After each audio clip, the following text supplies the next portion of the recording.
comienzo habla de que el abandono de los deseos, o sea que quien dice no abandona, bueno, es que no abandona, no me estoy acordando de la palabra exacta que utiliza, pero dice el que no se libera eternamente de los deseos, no podrá conocer las esencias secretas. Entonces, ese es el principio, digamos, que se puede entender aplicable en todas las demás doctrinas de sabiduría, incluida el hinduismo y el cristianismo, porque en el hinduismo o sea, el budismo, que es la parte del hinduismo que se desprende en cierta forma, no es que se desprende, sino es se puede decir, una derivación del hinduismo, de una manera que para mí constituye un avance en cierto sentido. Se habla del abandono de los deseos o de la liberación de los deseos como requisito fundamental para alcanzar lo que ahí el taoísmo llama las esencias secretas. Y en la tradición bíblica ese abandono de los deseos equivale a la obediencia irrestricta, incondicional de la voluntad de Dios. No hay otra. Desde esa perspectiva, ese es el principio fundamental que rige en esa doctrina de sabiduría. Y si uno investiga con toda seguridad en las otras enseñanzas, eso también encuentra las otras enseñanzas de todas las demás culturas que llegan a comprender, se puede decir, la realidad y el funcionamiento del universo, la manera en que se manifiesta la vida. En eso consiste básica y fundamentalmente lo que es la sabiduría.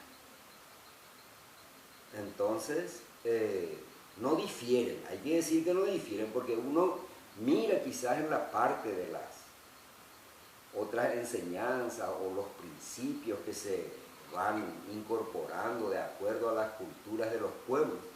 Esas se podrían decir prácticamente es ir por las ramas, y ahí sí hay que abusar la inteligencia para poder descubrir y discernir el sentido que tiene para el momento y las circunstancias en que fueron expresados. No sé, eso es lo que te diría yo al respecto. No sé si que recibo.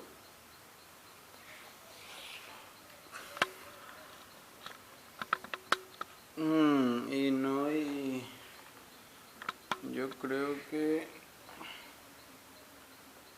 realmente sí, el Tao Te Ching dicen que es el segundo libro más traducido después de la Biblia, por ejemplo. Y es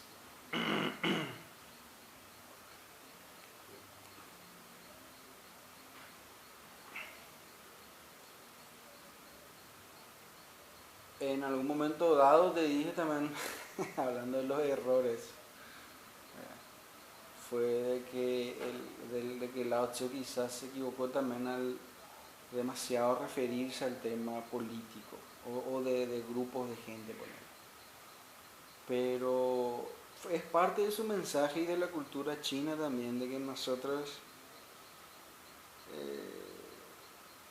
los occidentales, somos muy individualistas, y los chinos especialmente, entre otros asiáticos como los japoneses también, son más, más para ellos es la armonía grupal, la armonía en la familia, en el trabajo, de los grupos. No tanto el individuo se debe sacrificar por el bienestar de la comunidad, podemos decirlo. Entonces ese sería el enfoque, yo creo, para justificar esa especie de, bueno, una especie de manual para el gobernante también se puede entender, algo así, el Tao Te Ching, ¿verdad? Pero habla realmente de, eh,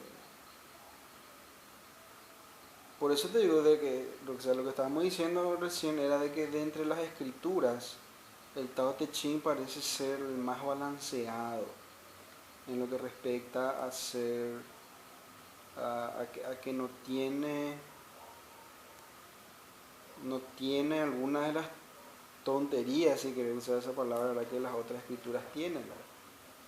Pero como también dijimos recientemente, no importa lo que diga la escritura, porque, o sea, que diga lo que diga la escritura, las capas y capas de interpretaciones van a ir suavizando y tamizando ese mensaje, de tal forma que solamente uno extraiga lo positivo y deseche o ignore lo negativo, ¿verdad? Y en el entender de que evidentemente la Biblia no es la única escritura en este planeta, ¿verdad?, sino que tenés, o sea, la Biblia en sí es una cuestión también compleja porque, bueno, lo que primero dijimos fue de que vos usaste el término, la palabra de, de la especie de elemento humano que tiene la escritura, y yo te dije, claro que sí, la escritura es un emprendimiento humano, ¿verdad? Podemos decir de inspiración divina, pero evidentemente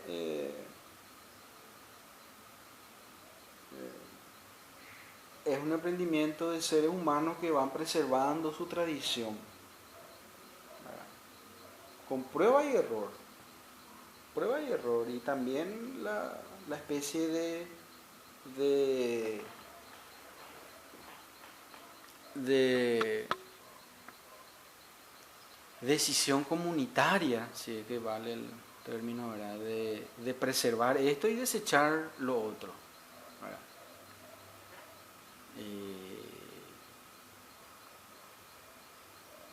Pero por eso te digo, cada escritura va a tener su especie de, de declaración de ser la palabra divina, ¿verdad?, o la autoridad absoluta. Y entonces va a depender de cada grupo, comunidad, religión, secta, culto, grupo social, el discernir y dilucidar esa especie de presentación con la cual viene las escrituras, ¿verdad? Pero en ese sentido puramente literario, sí, el Tao Te Ching me parece la más balanceada. Uno, porque o sea, si habla de la Biblia, por ejemplo, es totalmente distinto y diferente, ¿verdad?, la manera en la cual fue concebida, preservada, organizada, ¿verdad? O el Corán, por ejemplo, por eso te digo, hay mucha tela que cortar en todo este tema. Y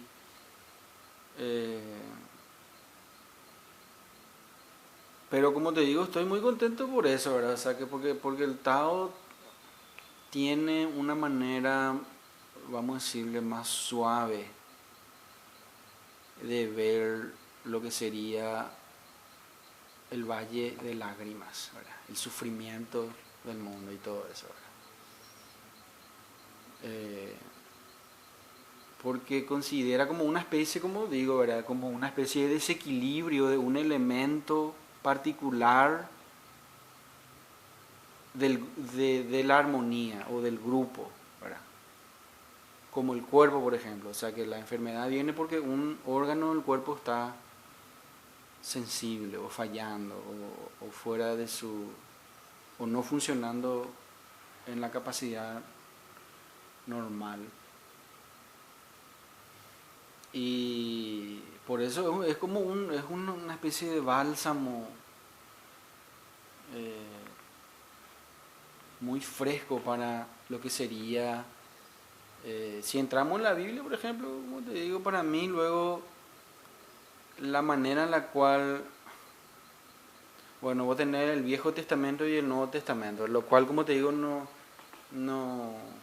fue una invención. La palabra Viejo Testamento, Viejo Testamento fue inventada por...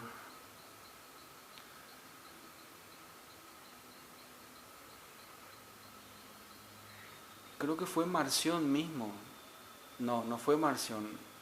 Porque está la herejía marcionista que dice que el Dios del Viejo Testamento es inválido, es un demiurgo, es una cosa incompleta e incompatible con el Dios del Nuevo Testamento, ¿verdad?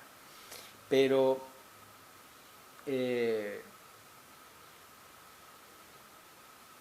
se me fue la persona que hizo, pero es una persona que hizo contemporáneo de San Jerónimo. Porque cuando en esa época, poquito antes quizás, empezaban a surgir los cánones, ¿verdad? Lo que sería el canon.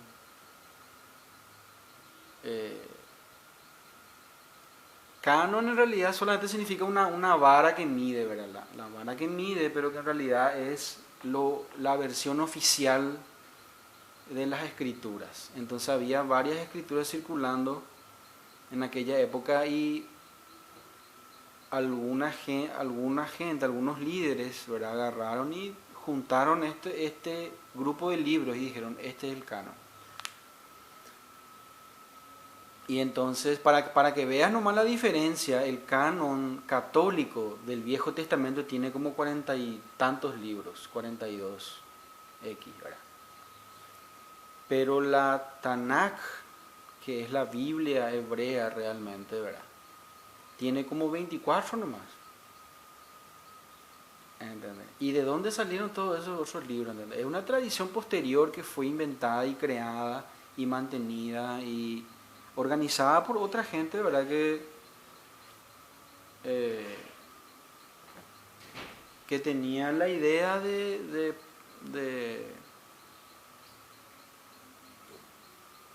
se me fue el nombre, che. Pero como te digo, es una cosa sabida, ¿verdad? Por ejemplo, si hablamos de los católicos, por ejemplo, la palabra católico, Jesús nunca la pronunció. Obviamente, Jesús probablemente ni sabía griego, ¿verdad? Aunque en el Evangelio de Juan se menciona que vinieron unos griegos junto a él y ahí él dijo, ¿qué voy a decir ahora? Mi corazón está apesadumbrado, ¿qué voy a decir? Voy a decir que no quiero pasar por esto, voy a decir, no, ¿qué voy a decir? Voy a decir, Padre, honra tu nombre, y ahí el trueno, ¿verdad? Que algunos escucharon como la voz de Dios, no, lo honraré y lo voy a honrar otra vez. O sea, ahí Jesús se dio cuenta de que esto se está esparciendo ya. Porque los griegos, ¿de dónde? Y también dicen los fariseos en el Evangelio de Juan, dicen, cuando Jesús dice, yo me voy a ir un poco y no me verán. Me van a buscar pero no me verán. ¿Y de qué está hablando? Dicen los fariseos. ¿Se va a suicidar? ¿O se va a ir a las ciudades griegas en donde nuestra gente enseña y vive con los griegos? O sea que está esa especie de ya idea de los griegos, ¿verdad? En el Evangelio de Juan, pero volviéndonos más al tema católico. La primera vez que fue utilizada la palabra católico San Ignacio se llamó la persona que fue un discípulo de Juan Evangelista en el año 70 aproximadamente después de Cristo. Él fue parece, llamado a Roma, el martirio, ¿verdad? Y ahí fue escribiendo una serie de cartas, así, para guiar a los... Por eso te digo, eran grupos de gente, obispos, gente así, diáconos, había diáconas también. Parece que ahora el Papa Francisco dice, no, vamos a ver el tema de las diáconas. O sea que, ¿entendés? ¿Por qué? Porque mucha gente está con el tema de que la mujer también debe ser sacerdote y todo eso. Entonces, bueno, de a poco quizá él... Bueno, estoy saliendo del tema. Bueno, él usó esa palabra católico, ¿verdad? Que es una palabra griega, evidentemente, que significa universal.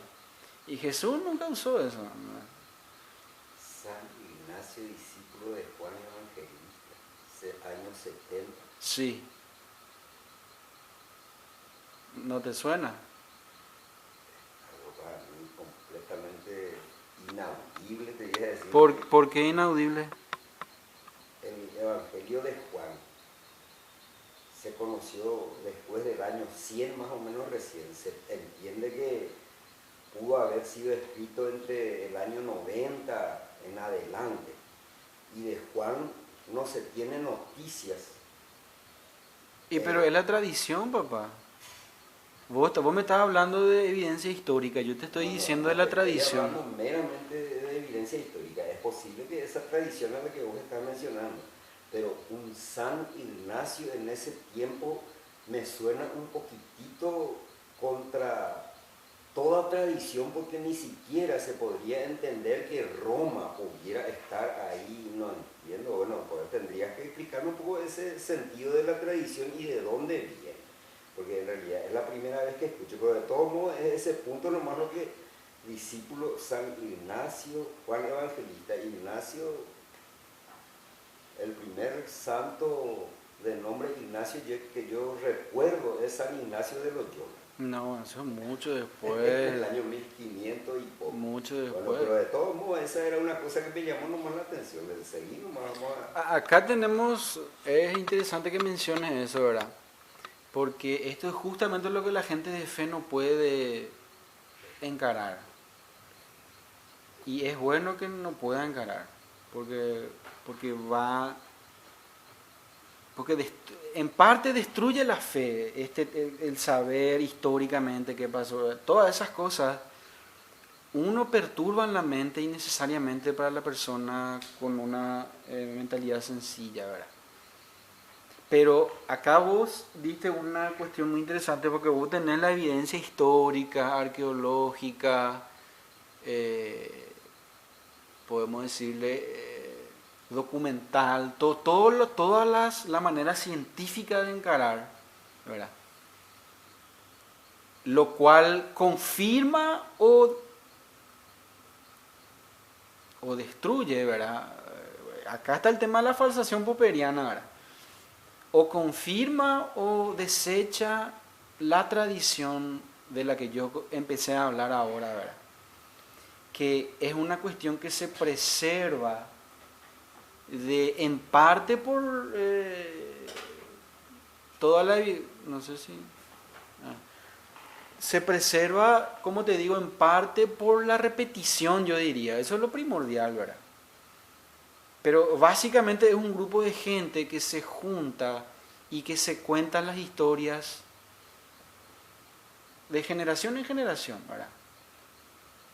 Entonces, lo que yo estoy, por ejemplo, estábamos hablando del catolicismo, ¿verdad? Y esto es lo que la tradición recoge, ¿verdad? O sea que años 70, como vos decís, la escritura probablemente vino después, y después se fue formando el canon. ¿Cómo lo que no me viene a la mente el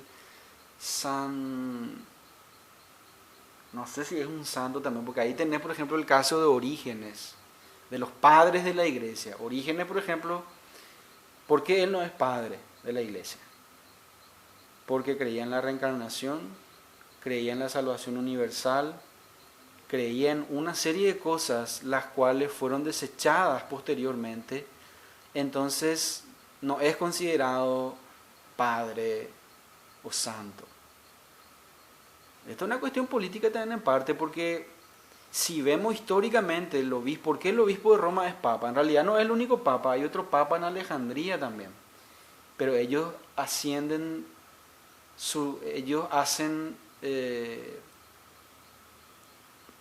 recogen su línea, su linaje, su ascendencia apostólica o descendencia apostólica por Marcos. Marcos evangelista supuestamente se fue allá a Egipto, bla, bla, bla. Entonces ese es un papa que está en Egipto, perdón, Alejandría. Hay otros papas también parece.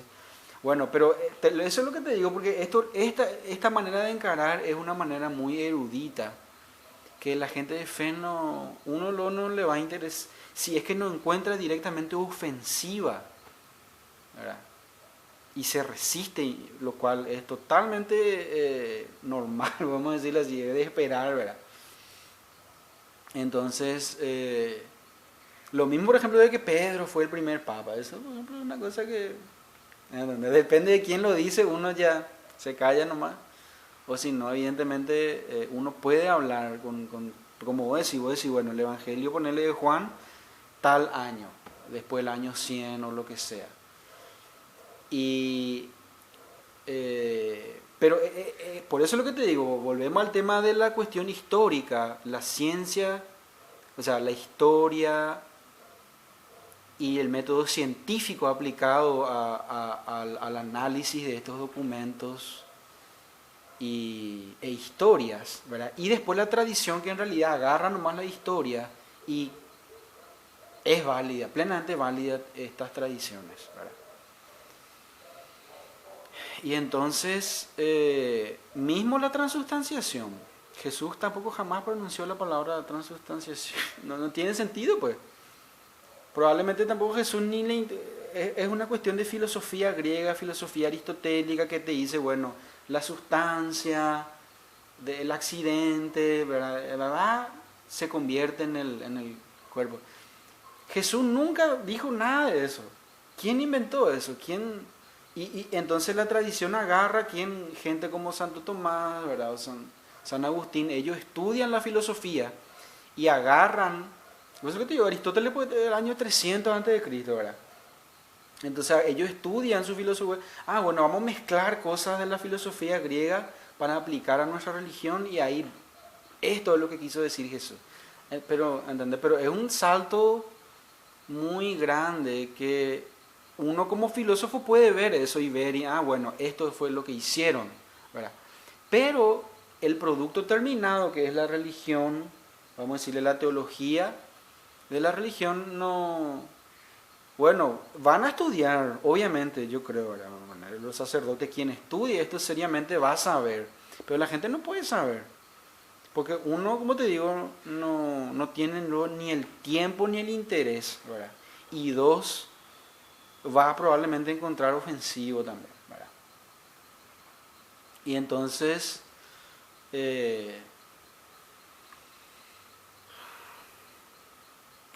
estoy todavía con el tema, porque, como te digo, la herejía, por eso te digo, no, todas estas palabras, herejía, ¿quién determina lo que es una herejía? ¿Entendés? Vamos a la iglesia, ¿verdad? ¿Por qué? ¿Entendés? Bueno, y todo son tradiciones humanas, por eso que te digo la parte de las escrituras, la cual se entiende como... y esto también dicen los musulmanes, por ejemplo, que el Corán son las palabras de Alá, ¿verdad? Ponele, ¿verdad? O lo que sea, el ángel Gabriel que dictó tal o tal cosa. Y entonces uno como filósofo puede ver eso, cuestionar eso, explorar eso, pero la gente que toma esto seriamente no surgiría luego, yo creo, la posibilidad de una especie de, excepto que sean muy eruditos y muy entendedores, los teólogos más, ellos saben, ¿entendés? Ellos saben, pero al estar dentro de tu tradición, vos honrás nomás ya tu tradición, aceptás y eso continúa, pero te digo nomás que eso es lo que está documentado en lo que respecta a la palabra católico, eso es lo que yo sé, ¿verdad?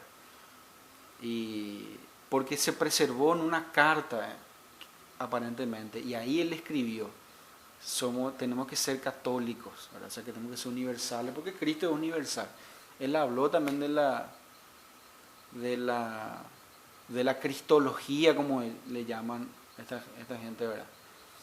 Y entonces por eso te digo, es todo un tema para profundizar, pero el canon, como te digo, del Viejo Testamento, que fue una cosa inventada, creada, como te digo, un poquito antes de San Jerónimo, porque Jerónimo también escribió muchísimo contra las herejías de su tiempo, y mucho de lo que se sabe, incluso prácticamente los mismos orígenes, incluso otros, ¿verdad?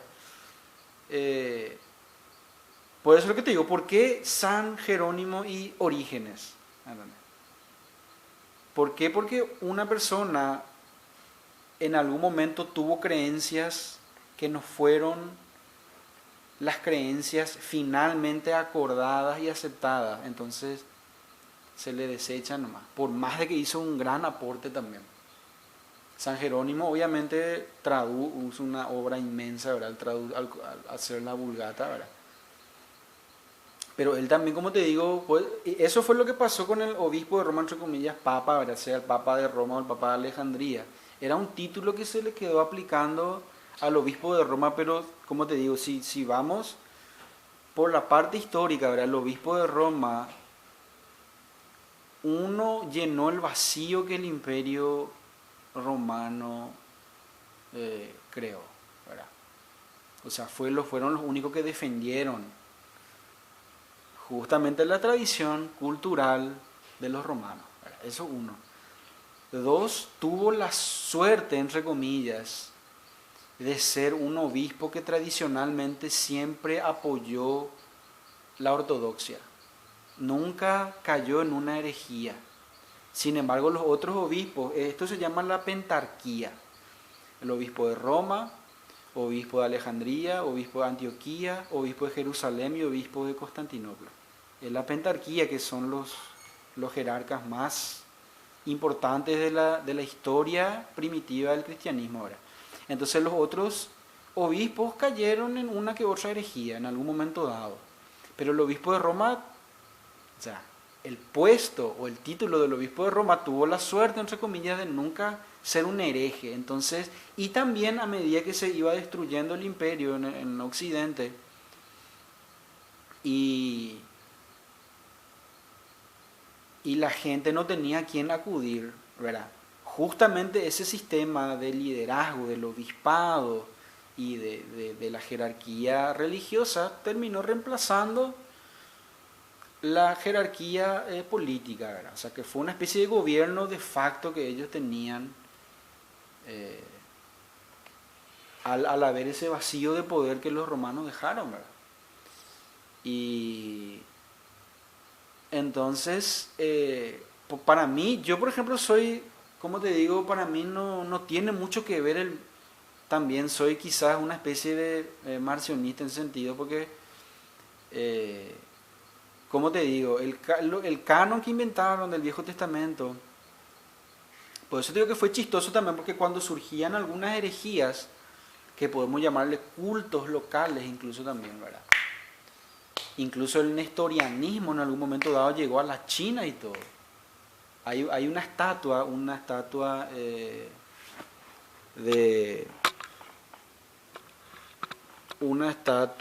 de Jesús, de una tumba, creo que es una efigie, ¿verdad? Una cosa así, está escrito en chino, y ahí Jesús es comparado con el Buda, porque Jesús habla así como el Buda dijo de que todo es, de que los tres, ¿cómo le llamo? De que todo es vacío, no hay yo y todo es sufrimiento. Jesús, hablando en términos budistas, se mezcló el sincretismo ahí, ¿verdad? Porque él es un cristiano, el cristianismo de nestorianismo, ¿verdad? Que llegó hasta allá. Entonces, por eso es lo que te digo, que son religiones en sí, yo diría, pero se preservó ese término de herejía. Entonces, bueno, vamos a usarlo, ¿verdad? Podemos usarlo quizá con propiedad. Pero la cuestión era que cuando surgían herejías, y por ejemplo San Agustín mismo fue maniqueísta, por ejemplo, antes de ser católico.